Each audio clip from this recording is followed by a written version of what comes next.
Let's get another question here. This was sent to CornyDriveThru at gmail.com from Brian in Atlanta. Just heard Triple H on the SmackDown season premiere pre-show name Rhea Ripley and only Rhea Ripley as his pick from NXT who will be headlining WrestleMania in the years to come. Boom. Would it make sense to have Rhea win the Women's Royal Rumble and get a main roster belt this year? Or do they maybe give her a one-off main roster rematch against Charlotte and wait until crowds get back to slowly heat her up over a year or two? How do you book Rhea Ripley's path to a WrestleMania main event?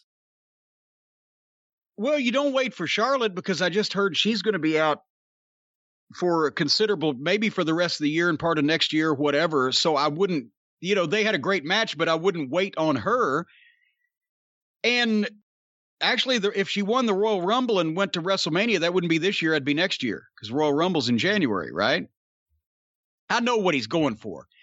I would start doing it now, and I would continue doing it, whether there's fans in the stands or not. It's just I wouldn't waste every single major angle that I could possibly think of before you're able to sell tickets, but I would make sure that she is almost exclusively undefeated, that if she does get beaten, she comes back and avenges the loss, that she's only put in with other women that the fans think that are presented as top stars and doesn't do anything goofy, and just keep doing that.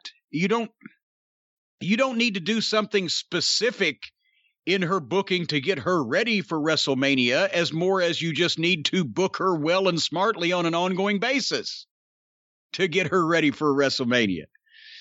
So I'm not going to sit here and say, oh, she needs to beat this girl and that girl. There needs to be more separation between the top talent and the underneath talent.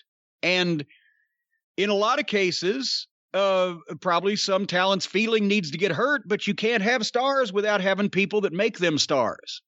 So I would stop all of this. Everybody works with everybody. Everybody's competitive with everybody. And I would concentrate on the top people that I wanted to preserve, protect, and defend while the pandemic was going on. Like Vern Gagne's grade 8. Does anybody even know what that is anymore? Vern Gagne's grade 8. He had 8 fucking guys in the territory that he knew he could count on and that were his stars, and he brought people in and fed them to those people. And those people would change over time, but you can imagine it would be Vern Gagne as the babyface champion and possibly a Mad Dog Vachon as his heel challenger.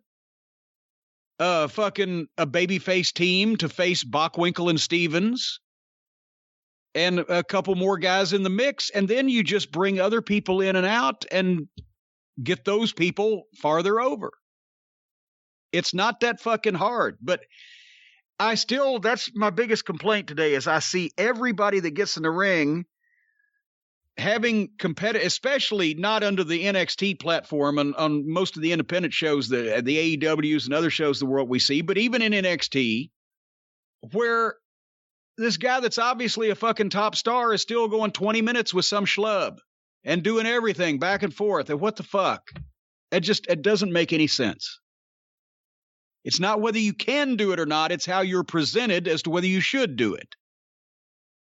In terms of Triple H's assessment, is there anyone else you've seen in NXT? You've been high on Damian Priest. You've been high on Austin Theory. Of course, Adam Cole, Kyle O'Reilly. Who else do you think legitimately could be a WrestleMania main eventer? Well, and I think probably Triple H was just, if he'd said all those names, then he would have just made everybody one of the group. So I think he was concentrating on Rhea because she's been great and, excelled. You can say the same thing. I'm honestly, I'm not going to see Michael Cole. Goddamn. I'm not going to see Adam Cole in a WrestleMania main event in the next few years because Vince would have to be dead first because Adam's too small. Not that he can't handle it with his work. I can see Damian Priest, but it's going to be a few years because you can see him growing into it, and you can see him of all the NXT talent being on the main roster, but at the same time, he honestly still needs some seasoning. Austin Theory, I can honestly, I can maybe make a fucking WrestleMania prediction for him like I did for The Rock. I can see him main eventing WrestleMania in 5 years. It only took Rock 3.